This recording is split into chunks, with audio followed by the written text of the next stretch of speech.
This is our foam rolling technique for our glutes. I'm going to set the foam roller up on a diagonal position, so I can sit down onto the roller itself as if I was sitting on a bench or a log, and then if I lean down onto my elbow, with my feet one side of the roller and my elbow the other, I can get into the position that I want by lifting this ankle up and over to the other knee.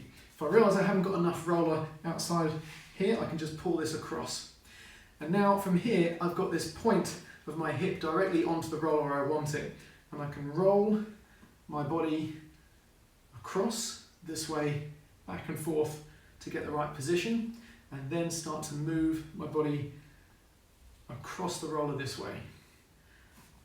And I'm posting my weight on the foot, on the elbow, and then on the roller itself. So I've got 2 points of contact, not including the roller, to help stabilise and balance my position. I like to have this hand on top of the shin, just because it helps to hold that angle, which is exposing more of the muscle to the surface of the roller.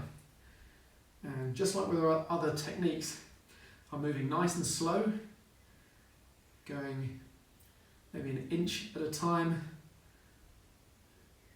working back and forth, and I'm looking to feel where the tight spots are, where those tender spots are.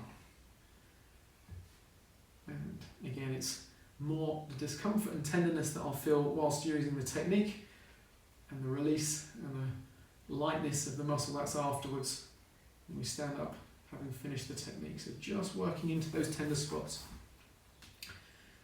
When you find something that is a little bit tender, and remember we're working always into the muscle tissue, never onto bone itself. But when you feel a tender spot in the muscle, then you can either reduce the distance that you move, or even just fix that position like a trigger point and work on that one spot. And again, you can rock from side to side. It's going to work into those tissues as well as working up and down across the roller.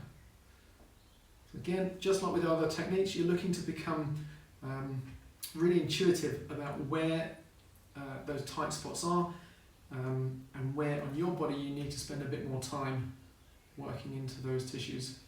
It's really going to help unlock that tightness, helps restore blood flow and hydration into those tight muscles, and again helps them to move better and helps them to recover more quickly between workouts, or even through bouts of sitting down at a desk for a long period of time, or driving, what have you. And so, okay, if I lift myself up off of the roller and reposition, I can go at another angle onto the outside edge of the hip. And you don't need to be too concerned about exactly which muscle you're working into, because there's often a lot of overlap of muscles, and many of the bigger muscles sit atop or cover smaller muscles, particularly in the glutes. We've got 3 different types of muscles called gluteal muscles: major, minor and medius. And again, you don't need to know too much, you just need to think about working into what areas feel tight, feel like they need some of that pressure.